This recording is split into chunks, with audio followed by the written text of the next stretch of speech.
this very nice invitation. It's a privilege for me to be the first speaker of this huge Congress, and I think that what you did in this session is to address the importance of invasive technology as a new opportunity to increase the powerful of emergency medicine worldwide. I really am happy to address this topic. And this topic is coming as the need, and we will see during my presentation, to work together. Not only emergency physicians, but radiologists, interventional cardiologists, to produce more evidence and publications, as we did into the great network, worldwide academic research organization that is with Watson worldwide try to increase the powerful of publication in our group. And I really appreciate that you put in the bags many journals, because this is the future of emergency medicine, to produce evidence. So let's go now and see, after my disclosure, what are really the needs for technology support after clinical evaluation. Before starting my talk, let me tell you that no technology can support a bad emergency physician, because the best technology emergency physician has is his holistic opportunity to visit the patients and make clinical decisions. By the way, in the last 25 years, we saw an important increase in quality of laboratory testing, especially biomarkers in acute disease and point-of-care biomarkers, but also technology of imaging. So laboratory testing and imaging are going to be the big revolutions in our job to increase the quality of our medical effort and, most importantly, increase patients' outcome. When you talk about imaging, for sure you know that ultrasound are totally changing our ability. Every emergency physician now are able to perform ultrasound, and I'm very proud that we were the people that teach cardiology on how to use chest ultrasound to detect many diseases they were not able to do. But nevertheless, besides the ultrasound that are growing impact, there are other technologies such as point of care, looking at the computer-assisted imaging, but last but not least, the angiography. Angiography is really important, and I think it's something that can really improve our knowledge and also quality of health delivery system. But of course, the issue here that angiography need a cath lab, or let's say radiology interventional box that should be as much as possible close to the emergency room. So this is the first example. 250 years ago in my regional city, Naples, these researchers put some substance into the vessels of humans. And these skeletons are still there in Naples, one man and one woman. And you see, he put these injections, but unfortunately, patients died.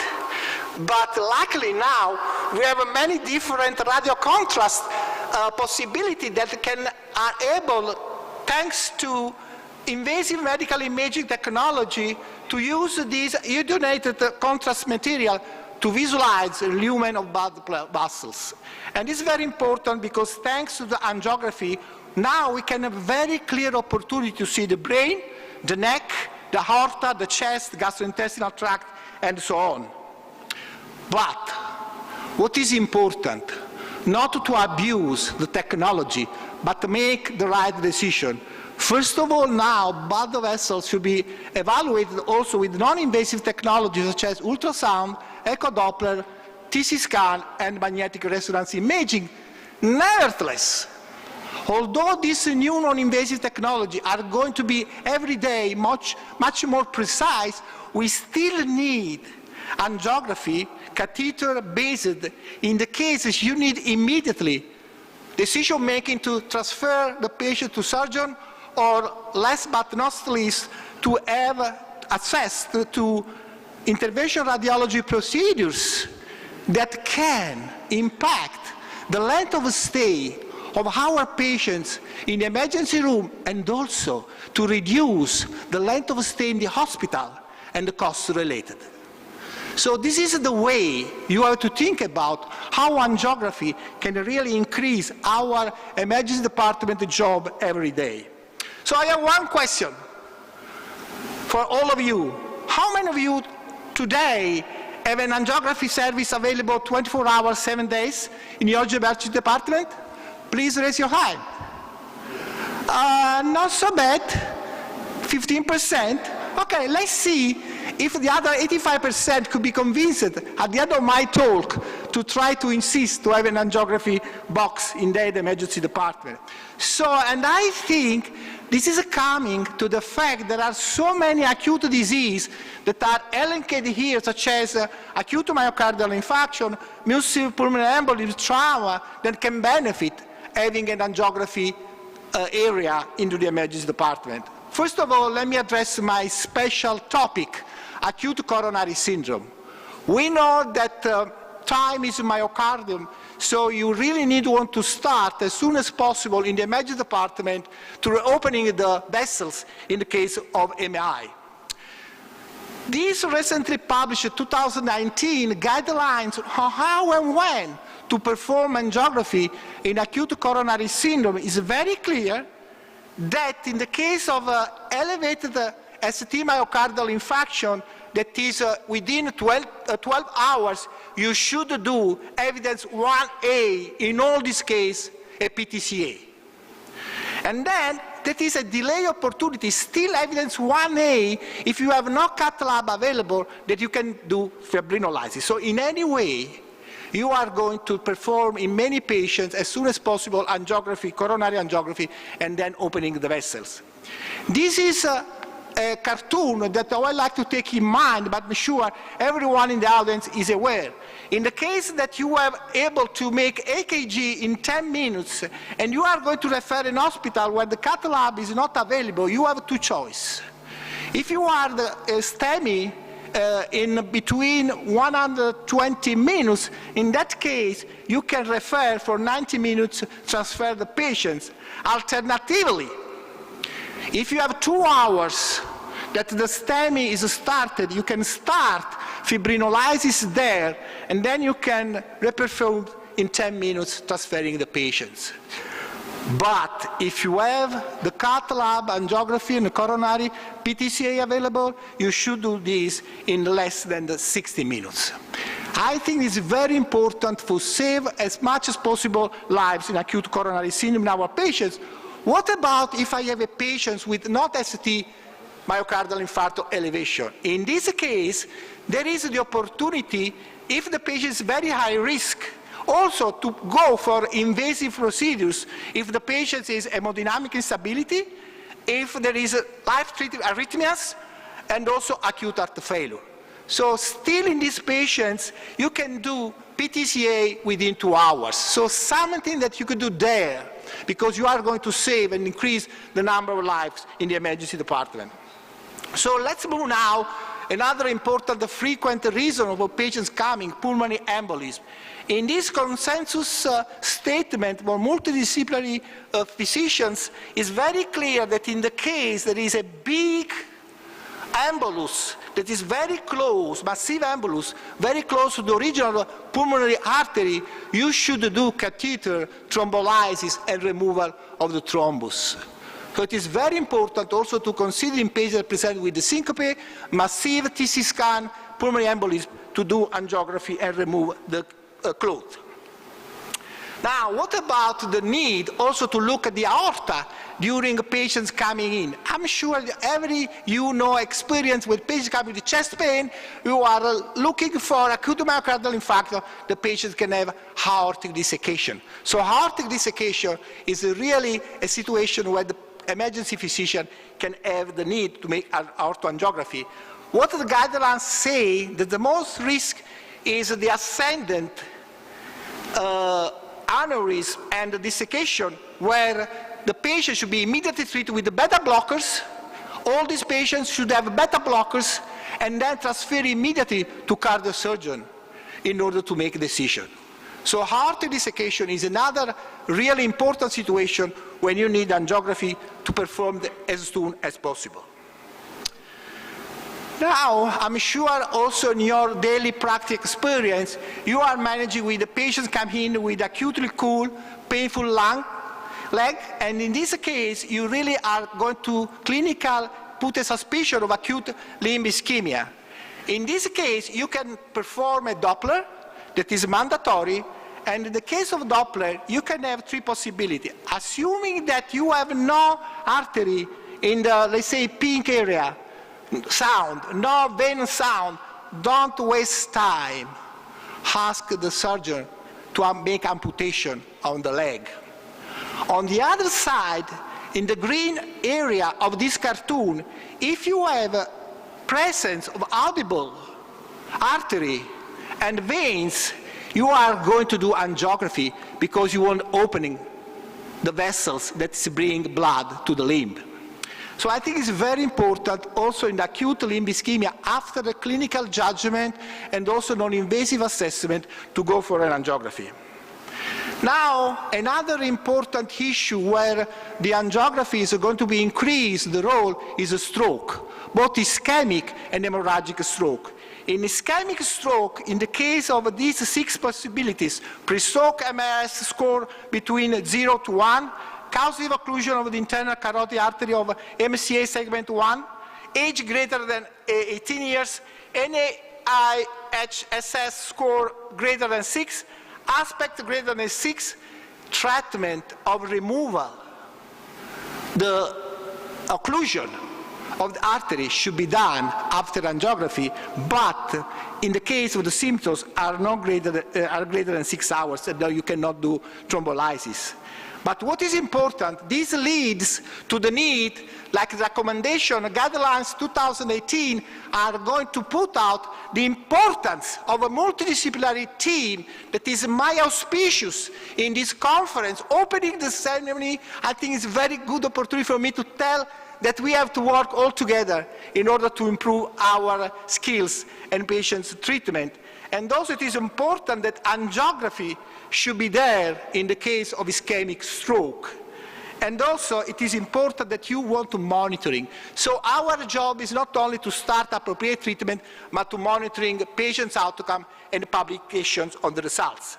What about hemorrhagic stroke? There is no doubt there are a lot of situations where you can use clipping or calling of the hemorrhagic site after brain angiography, and then you can save the patients, especially if he has hemorrhage due on cerebral aneurysm. So it is very evident that so far we addressed the important possibility to check in the case of acute coronary syndrome, acute aortic disease, and acute stroke, the possibility to use angiography.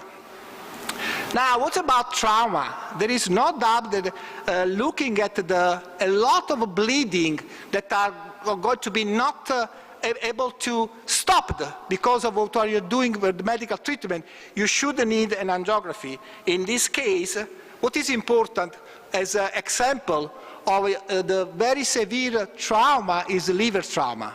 In the liver trauma, you should consider 2 classifications. AAST, liver trauma classification, but also when you put together, let's say, the injury type, the grade, and injury description, you should also put one important, very, very important evaluation, the hemodynamic instability.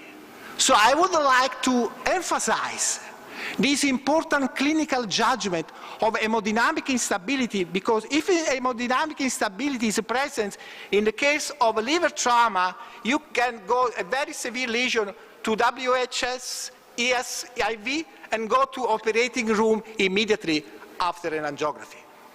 So there is no doubt that also in the case of liver trauma, you can have a lot of possibility. And I think that this is going to be of a great importance also in other trauma. Now, you know, our neurosurgeons are very good and with the intervention radiology to make spinal arteriography. And in the case of spinal trauma, they are able also to make embolization of very small vessels of our spinal doors and resolve the issue. So now let's move to the last but very important topic, that is acute gastrointestinal bleeding. I'm sure you are fighting every day with a lot of geriatric people coming in, taking anticoagulants, even decumarol, or new anticoagulants that have a lot of bleeding, especially if they take decumarol, because they are able to control INR. So there is a very important, again, the need for the emergency physician to assess the hemodynamic instability and then immediately to perform an upper endoscopy. If the endoscopy is negative, you can go to check the colonoscopy, but if it is not possible to be prepared because you need colonoscopy, you need preparation, then you can go immediately for angiography. That is really something that emphasizes the need to have angiography area where you can do a lot of important setting decision making. Now, what about embolization? I am sure this has been, during the last 10 years, the revolution in stopping bleeding. And you can see from these data coming from registry, you can see that in trauma, the overall success of embolization is around 100%. Amazing. Amazing. You can solve the issue in many trauma, and also in the case of gastrointestinal bleeding, both from upper or lower sides of the enterical system, you can have embolization that are going to save lives.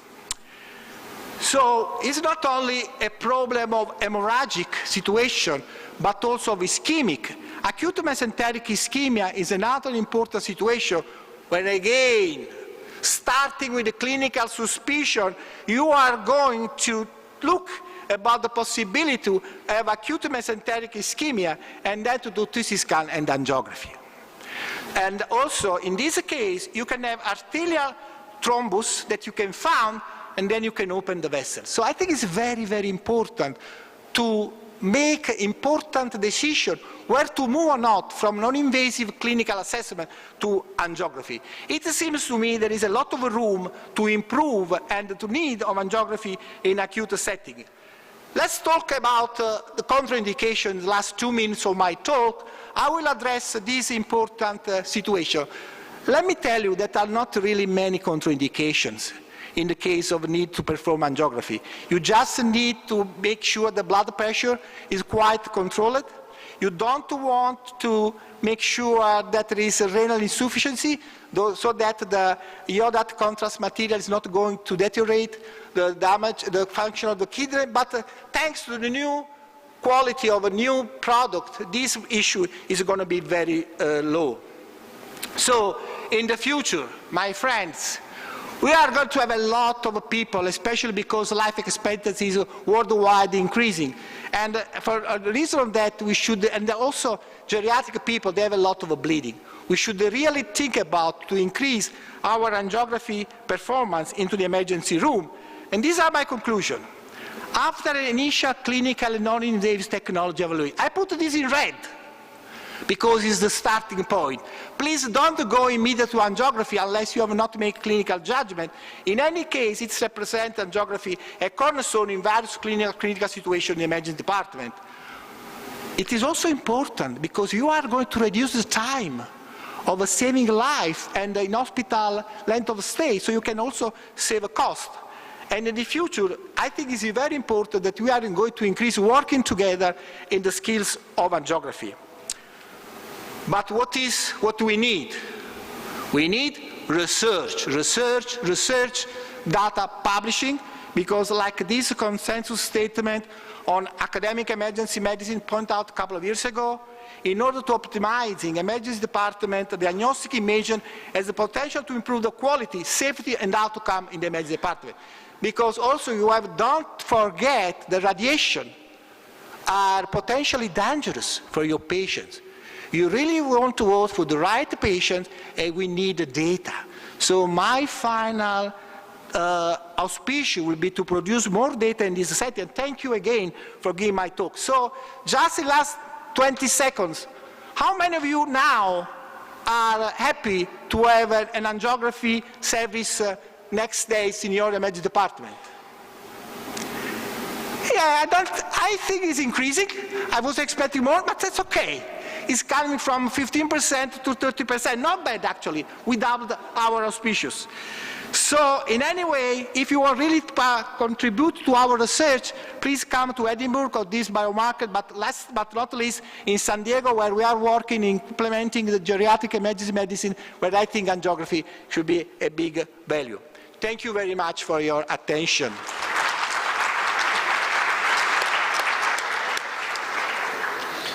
Thank you, Dr. De Soma. That was fantastic. At this time, are there any questions? I have a question for you. Good. That was a fantastic review of all the ways that we can use angiography in the emergency department in acute setting. It's not only diagnostic, but it's therapeutic as well. Do you see angiography at some point replacing the need for surgeons or surgery? That is really the most important question. And I think, yes, this is the way we have to go, together. To produce evidence, if you saw last slides, I was making the evidence that we have to compare the value in any kind of innovations in emergency department that are two objective, patient's outcome and cost related.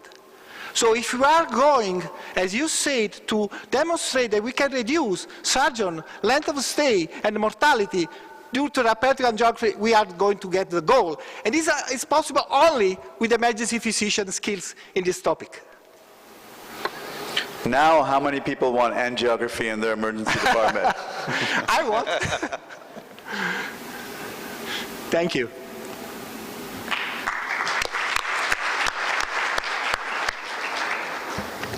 Okay, I want to invite with my pleasure. He is chairman of from Stanford University, chairman of Emergency Medicine Department, and he's very popular in Turkey, if you remember from last Congress. And I think he has very excellent textbook of emergency medicine in United States. He will talk about retrograde intubation. Mr. Mahadevan, with my pleasure.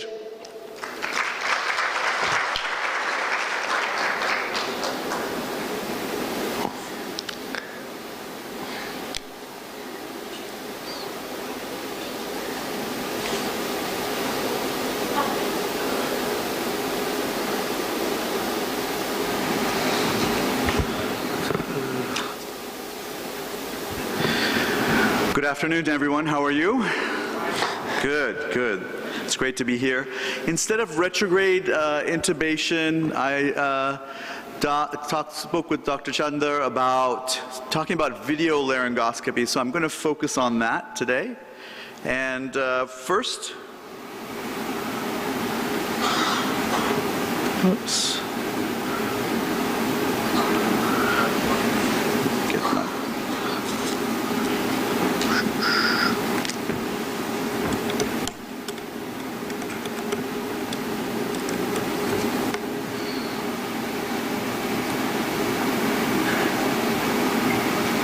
Let's just do one thing.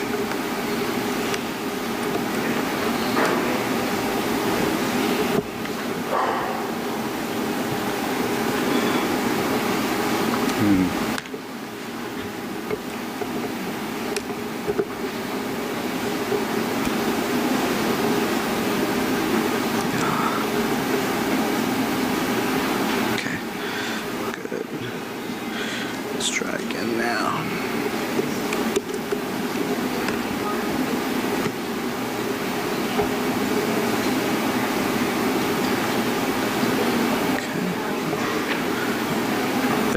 Sorry. Okay. Just want to show you where I'm from. I'm from Stanford University, which is in the United States, in California. So yesterday, approximately yesterday, 24 hours ago, my wife and I were there at that star right here. And now we're obviously in beautiful Antalya. And I just want to say this is my 5th visit to Turkey, and love it here. I've been to Istanbul, Kayseri, Izmir, Konya, Çatalhöyük, and now this is my 2nd visit to Antalya, and I had the pleasure of attending a prior Congress, also getting to sing on stage. Hopefully I don't do that today and scare everyone away. and spend time with Basha, which is always fantastic. In my talk today on video laryngoscopy, I'm going to define what it is. I'm going to talk about the different classes, the different kinds of video laryngoscopes, the advantages and disadvantages of this new device, and then most importantly, the current literature about video laryngoscopy and how it's maybe taking over how we approach airways. Very quickly, show of hands, how many of you are using video laryngoscopes in your department? Okay, fantastic. So quickly, with regards to the definition, video laryngoscopy is indirect laryngoscopy, which means you're not looking directly at the cords, that you're using a digital device, a digital laryngoscope, to show you the vocal cords in the glottis instead of line of sight. And generally, for what we need them for, acute intubations, we're inserting these devices intraorally. And why would we need to do this? Well, our goal is to see the glottis, and that hopefully will help us improve our success with intubation. And ultimately, we want fewer failed intubations. Obviously, we want to reduce our failure rate. So there are three big classes of video laryngoscopes. The first is the channeled video laryngoscope, where the endotracheal tube is part of the device or is inserted into the device, and this matches the anatomic curve of your pharynx and allows you to direct it towards the larynx. But unlike the other approaches where you are manipulating the endotracheal tube separately, this is all one device. So if you want to adjust where the endotracheal tube is, you have to adjust the device. And so the other issue with this, as you can see, is it's bulkier. It's larger than some of the other devices. And so if you have someone with a small mouth, it may be difficult to insert it. The next device I want to describe is something called a Macintosh-style video laryngoscope, where the technique is similar to what we're doing with direct laryngoscopy. And in fact, you could either use the video or do direct laryngoscopy. And for this reason, since everyone in the room can see what's going on and you can give advice, it's great for teaching and training institutions. And then finally, the glide scope or glide scope-like devices are acute angle blade video laryngoscopes, where they're really good at showing you the very anterior structures, but if it fails for whatever reason, you cannot convert to direct laryngoscopy where you can see the cord. So let's take a look at this. A glide scope-like device inserted into the pharynx, and then you're looking at the monitor, you're looking at the screen when you're inserting the endotracheal tube, and so you're looking at the monitor but performing the function in the patient's pharynx. So what are the advantages of this approach, video laryngoscopy? Well, first of all, we always struggle when we're doing direct laryngoscopy to line these three axes. There's the oral axis, the pharyngeal axis, and the laryngeal axis. And if you look at this diagram, what you can see is that it's impossible for us to see like this. We have that line of sight. And so what we do is we try and get the patient into the sniffing position, as you can see here, and then by using the direct laryngoscopy and just raising their soft tissues, we achieve line of sight. And sometimes it can be very difficult, as you know, to see the glottis. And especially in patients like this. This is a trauma victim where you're not allowed to get the patient into the sniffing position because you're keeping them in the neutral position. And that makes it very difficult to align these axes. And in this particular case, the patient couldn't be intubated with the video or with the direct laryngoscopy. The other advantage in trauma patients specifically is the video laryngoscope can be inserted and manipulated in a way where you don't have to move the patient's head and potentially cause injury. Here's an example of a patient with an inferior anterior C2 fracture, but if we look at their cervical alignment, it's normal. So the spinal cord at this point is doing just fine. But what happens when you try to intubate the patient and you put them in the sniffing position? as you can see, this patient has a complete disruption of the ligaments holding the vertebral column together, and now the bones have moved and impacted potentially the area where the spinal cord is. So the last thing that we want to do is move the patient's vertebral column and potentially cause injury, which could happen, in theory, with direct laryngoscopy. And then finally, we're looking at a very narrow, small area and trying to insert an endotracheal tube through that area. Well, what if we were able to enlarge it, make it easier to see? And also, more importantly, as a teaching physician, that not only I could see what was going on, but everybody in the room could have confidence that this was being done properly or that we could assist. So those are the advantages of video laryngoscopy. What are some disadvantages? Well, if there's secretions or blood and it gets on the end of the scope, potentially you wouldn't be able to see. Or if the device fails for some reason and that's the only way, that might be an issue. There are a lot of different kinds of devices, so you have to be familiar with all of them, and we're not sure which ones really are the best. And there's no real evidence to tell us this is the best one at this time. And the technique for insertion is different than what we're used to. And it may be more challenging, just in the same way that if I play video games with my son, he's going to beat me every time because I'm not used to playing video games. Learning how to do a new approach may be challenging because you're not doing it under direct visualization. You're holding the device and then trying to look at a screen and perform the technique. And a number of studies have shown that when you're doing it indirectly, it can be more challenging. So now let's go over 5 important studies that might change the way that you think about video laryngoscopy as part of emergency medicine. And the first one to bring a lot of sort of attention to this was this systematic review, Cochrane review, that was done in 2016. This Cochrane review wasn't specifically focused on emergency physicians or critical care physicians, but looking in general at comparing direct laryngoscopy to video laryngoscopy. So they looked at a lot of studies, 64, 7,000 plus adult patients, but again, mostly in the operating theater and not in emergency settings. They compared different kinds of video laryngoscopy to direct laryngoscopy using a Mac blade. And here are the primary findings of the study. There were fewer failed intubations with video laryngoscopy, and this was statistically significant.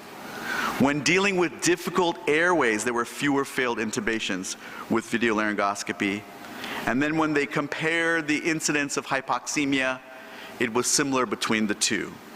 So, major headlines, bottom line from this large Cochrane review: fewer failed intubations overall, fewer failed intubations when dealing with difficult airways. Next, we decided, since that was a focus on all comers and primarily the operating rooms or operating theaters, what about for those of us that practice outside of the operating room? Well, this systematic review and meta-analysis looked just at those places. So this was 32 studies with over 15,000 intubations.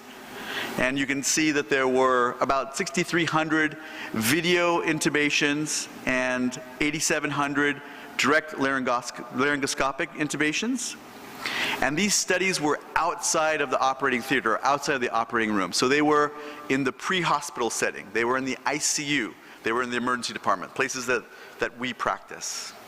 And again, they use different kinds of video laryngoscopes as opposed to just one kind, and multiple kinds of providers. So there were beginners, there were experts, there were paramedics, there were emergency physicians, there were ICU doctors.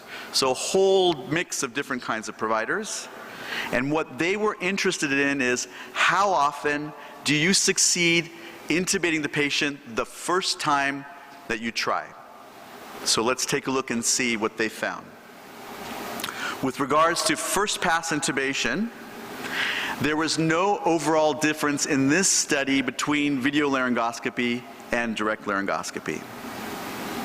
However, if you were in ICU, video laryngoscopes were better, but if you were in the emergency department or pre-hospital area, they were similar. What about the glide scope, which is one kind of video laryngoscope, and direct laryngoscopy? Well, they were similar. But when the CMAC, a specific kind of video laryngoscope that allows both direct and indirect laryngoscopy, was compared to direct laryngoscopy, it was better in terms of getting that first pass intubation. If you were a novice or a trainee, video laryngoscopes were better. But if you were experienced or a paramedic, it was the same. And then with video laryngoscopy, there were fewer esophageal intubations and more arterial hypotension. So what are the big takeaways from this study of non-operating theater, of emergency situations, ICUs, emergency departments, pre-hospital? Well, if you're in an ICU, video laryngoscopy was better. CMAC was better than direct laryngoscopy overall. And that if you were a novice or a trainee, that video laryngoscopy was better, and that there were fewer esophageal intubations. One of the themes that you're seeing here is that in many cases, in different facets, it's better, but it's never worse. And that's a very important thing as we move forward. Finally, I want to look at a study that it was a systematic review and another meta-analysis, but this time, they looked at difficult airways and experienced providers. So most of you are experienced providers, and all of us that practice emergency medicine have had a difficult airway. And one of the things I think we can all tell you is, though we try and figure out who might have a difficult airway, sometimes it's very difficult to predict. And in this study, published in Anesthesia in 2015, of patients going to the operating room, the anesthetist could not predict a difficult intubation 93% of the time. They could not predict a difficult patient to mass ventilate 94% of the time, which tells us all of those tools and rules that we have don't work very well, and that any intubation could be a difficult intubation or a difficult airway. So in this study, which looked at experts and difficult airways, how did video laryngoscopy do?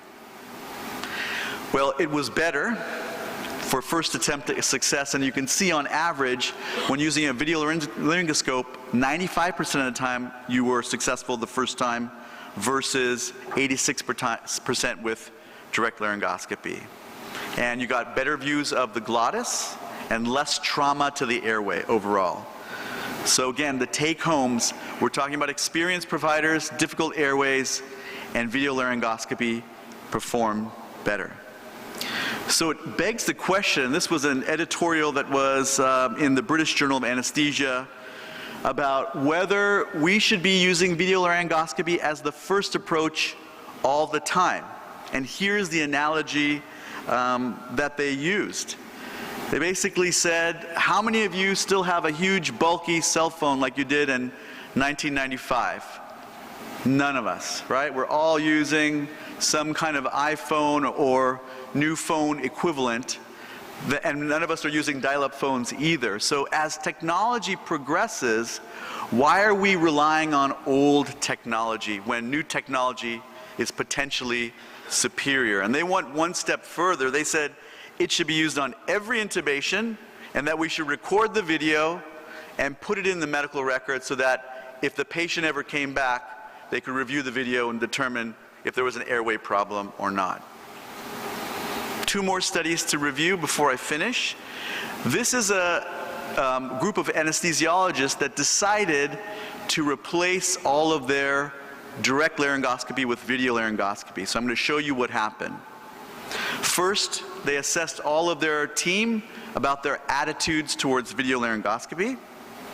And then for 2 months, they removed all the MAC blades from their operating room and from the places where they worked, and they only had CMACs there, okay? Which CMACs where you can do video laryngoscopy and direct laryngoscopy if you needed to. And then they did serial assessments over a course of time to see what attitudes were by the anesthesiologists towards video laryngoscopy. So here's what they found. When they started, about a third, and a third either said we fully support only video laryngoscopes, or we have some reservations, or some people said they don't support it. At the end of the trial, the 2 months of just using video laryngoscopes, there were fewer people that didn't support, but it certainly didn't have unanimous support. 6 months later, you can see a lot more of the anesthesiologists supported it. And then 18 months later, uniformly, everybody in their department supported having only video laryngoscopy.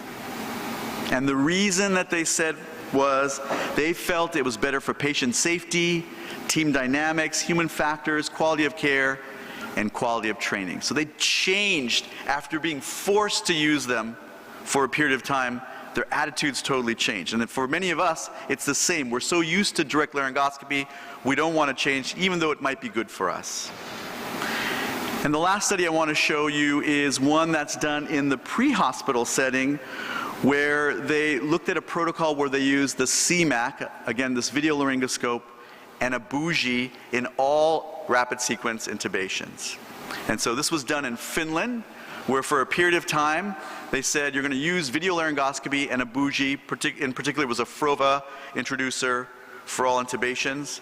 And then they compared that 22 months where they were doing that to the year before where you were able to do direct laryngoscopy.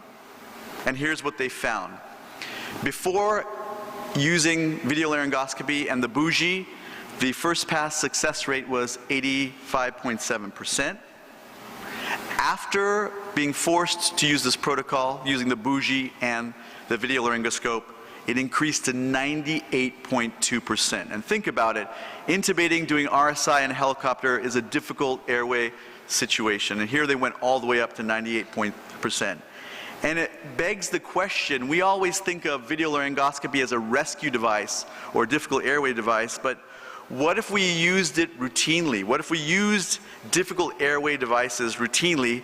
We can see that we would have an increased success rate, which we all want, and that, again, a bougie may be easier to pass with a video laryngoscope than an endotracheal tube. So a couple of takeaways from this study. So finally, what do we know? What's the bottom line? What can we say about video laryngoscopy? It improves the view of the glottis. It may improve first attempt intubation success rate. Remember the study I reviewed from Peters et al., 95% success rate with video laryngoscopy compared to 86% for direct laryngoscopy. The Cochrane review found that it may reduce the number of failed intubations. Again, fewer failed intubations when for overall and also when dealing with difficult airways. We know that it's already become part of our difficult airway algorithm, but it may be the primary approach for all intubations in the near future. And if you're using a device like I like, and I don't have any ties or affiliations with stores or the CMAC, but a device like CMAC, which allows you both direct and video laryngoscopy, is a device that might allow you to embrace the future without abandoning the past. And so those are my big takeaways about video laryngoscopy. And I want to thank you for your attention. Thank you very much.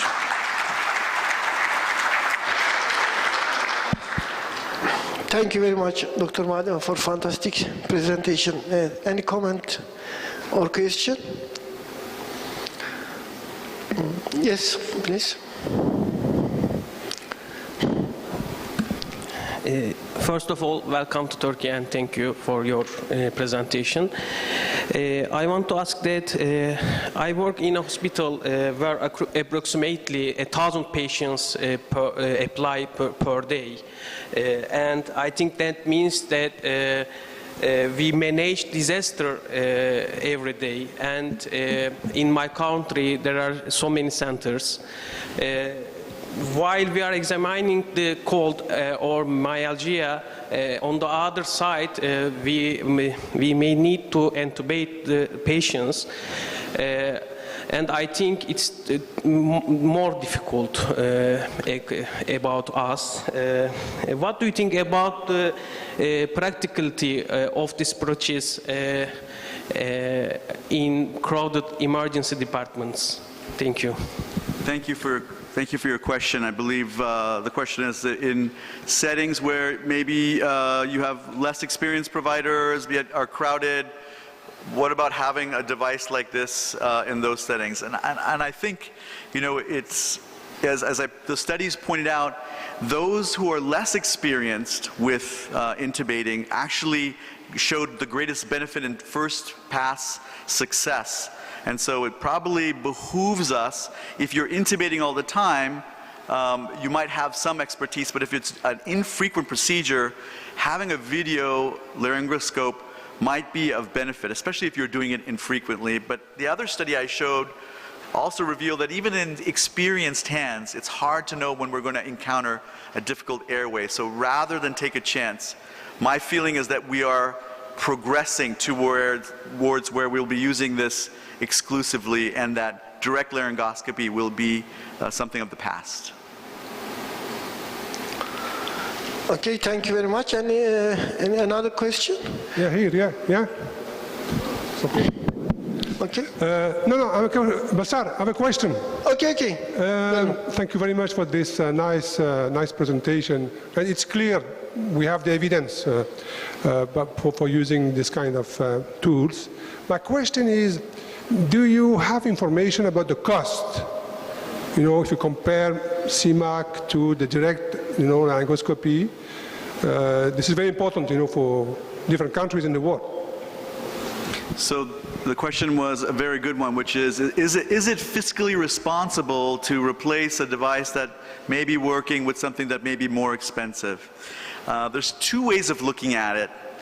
If you already are adding a device like a CMAC as a rescue device, then you're already purchasing it anyway in addition to the direct laryngoscopes.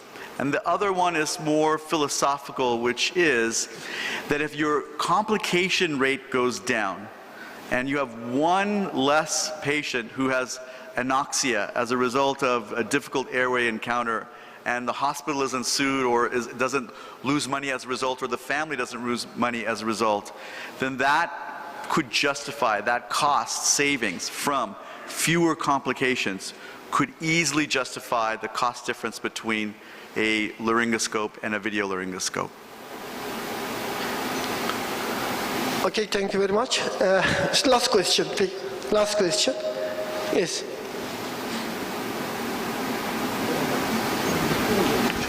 Thank you very much for your presentation. I will ask, you said that some kind of video laryngoscope is better than direct laryngoscopy in difficult intubation. But was it expected difficult intubation or unexpected, or was it well-designed criteria? In the study that I presented, it was anesthesiologists who predicted a difficult airway based on patient characteristics or prior knowledge. And in that case, video laryngoscopy was more effective, even though they were experienced. But there was one study that I presented also that just shows we are not good at figuring out who is going to be a difficult intubation or difficult mask ventilation. And that's the problem. If we could just look at them and say, oh, you've got a beard or you've got a short neck, you're going to be a problem. But we've all encountered somebody that we're really worried about, and then we go in and it's an easy intubation. And we've also had patients where we say, oh, they've got a long neck, it's going to be fine, and then you go to try and intubate, and it's much more challenging. And so it's just, we don't have good tools. And we should just, basically, my feeling is approach every patient like they're going to be a difficult intubation. Thank you again for your question, and thank you for your attention. Thank you.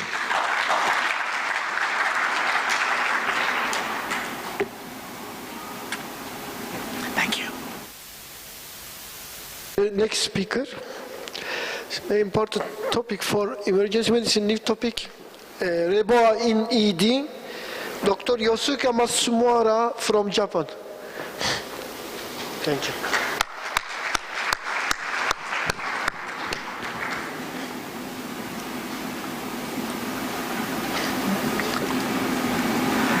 하이케세 이군다. 베님 아딤 요스케 마츠무라. 자포냐당 게팀.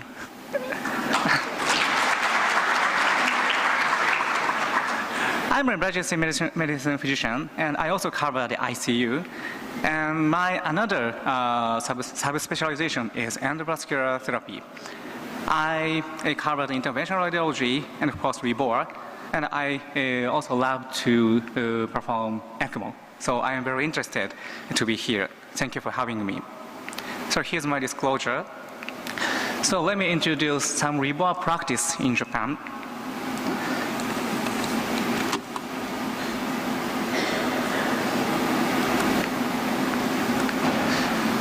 So this is the procedure video. The first thing you need to do is get the access. The access at the common femoral artery. You need to puncture between inguinal ligament and bifurcation. Of course, you should use ultrasound routinely. You can see the bifurcation directly. And you advance the guide wire to the aorta. Then remove the needle and insert the arterial sheath over the guide wire. Then you can put the REBOR over the guide wire. In this setting, the balloon is going up to zone 1. And next step, you need to exchange the guide wire for a stiff wire. This stiff wire will strengthen the shaft of the catheter. Then you can inflate the balloon. So by the way, the term REBOR was published in Journal of Trauma in 2011. But in Japan, we start to use REBOR catheter in 1998. So we have a very long history. Oh, sorry.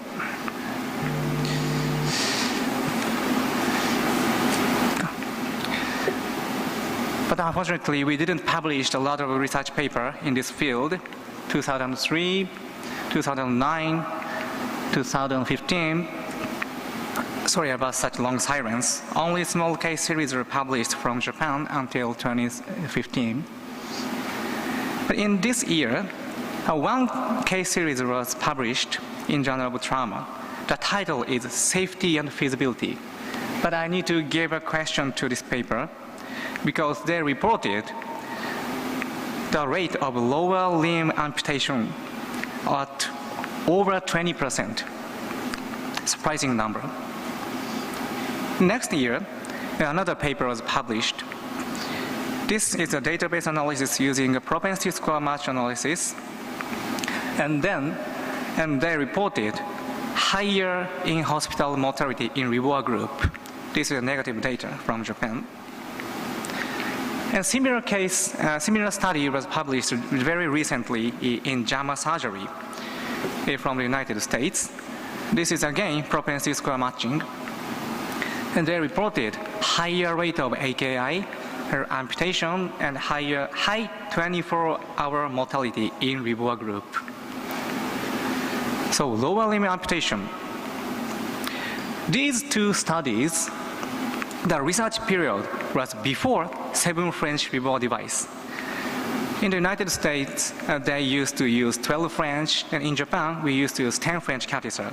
But now, we have 7 French small profile REBOR catheter. So probably this problem can be solved with such small profile catheter. This is our publication. So we demonstrated the fewer complications in small sheaths. We didn't require any fasciotomy, amputation, or PTA. But what about higher mortality? How should we use REBOR? One possible answer is here, algorithm. This is the classical algorithm suggested by Shock Trauma Center in the United States. And this is another algorithm from the Denver. This is another algorithm presented in the Western Trauma Association. How many REBOR algorithms do we have to learn? I hate to memorize many things. I believe to learn trauma strategy is more important to learn algorithm. So this is the summary of today's my talk. The first is thoracotomy plus rebore can be the good solution in a critically ill patient. And second is early access, undelayed but short occlusion. These are the key issues for the successful management of rebore. And third, I'm going to mention the education and research briefly. So let me introduce our recent case. 17-year-old boy, he fell from 11th story of the building. Actually, he jumped from the building. He collapsed 5 minutes before arrival, and CPR was initiated by the EMT. So first, we performed resuscitative thoracotomy and aortic cross clamp. And he was resuscitated after 8 minutes of the CPR, and chest X-ray didn't show any significant injury. And the first exam was negative, and pelvis showed the fracture. So I identified the cause of the shock was here. So we got bilateral arterial access and the large venous access, and the massive transfusion was initiated. Then the first turned positive at right upper quadrant. So I decided to go to laparotomy first. Can you see this picture? Before going to the operating room, we converted thoracotomy to zone 1 rebore. And the patient was transported with partial rebore. And in the operation room, we could defrate the rebore within 20 minutes, and the surgeon found a liver injury. But it was not so severe, and fortunately, no other organ injury was found. Instead, retroperitoneal hematoma was expanding rapidly, and so the surgeon simply performed perihepatic packing, and abdomen was left open. And next, this is my turn. I embolized bilateral internal iliac artery approximately within 10 minutes. And now, we didn't see an apparent extravasation in this patient. Now we scanned the patient, but we found a chest wall bleeding. So we reclosed the chest wall in the ICU. So first, the thoracotomy plus rebore. So we performed thoracotomy first, then converted rebore. So this is a comparison between thoracotomy and rebore. The thoracotomy is absolutely more speedy and definite, but we need to make new chest wound, and sometimes the chest wall bleeding is significant, and thoracotomy may induce hypothermia. The rebore is less invasive and adjustable, but we need to puncture the common femoral artery. Sometimes this is troublesome, and the patient has a leg ischemia. So this, in Japanese educational course, we suggest this strategy. If the patient is impending cardiac arrest, or if the patient doesn't have arterial access, don't hesitate to do thoracotomy. But if the patient is shock but not cardiac arrest, and the patient has the arterial access, consider the rebore. This is a comparison between thoracotomy versus rebore. So one study showed the benefit in rebore, and the other did not. This is a study from the United States. They concluded rebore has a benefit in selected patient. What is a select patient? It means no CPR, but hypotension at arrival. But do we have to compare thoracotomy versus rebore? My answer is no. We can perform these two aortic occlusion methods in one patient. I know thoracotomy is not strongly recommended in post-Westbound trauma patient. And of the 106 trauma rebore patient, we experienced 30 thoracotomy plus rebore population. And of these, 6 patients survived. And interestingly, all of them received CPR before rebore. It means thoracotomy plus rebore may give a chance even in a pulseless blunt trauma patient. Theoretically speaking, conversion prevents hypothermia, and closing the chest may prevent the chest wall bleeding. The second, the early access. So we obtained arterial access simultaneously with a thoracotomy. So we got bilateral arterial access. In the top stent textbook, this was published by the EVTM Society, the guys with the Swedish or European guys, and we suggested AABCDE concept. What is AA? Artery, airway and access come first. Of course, there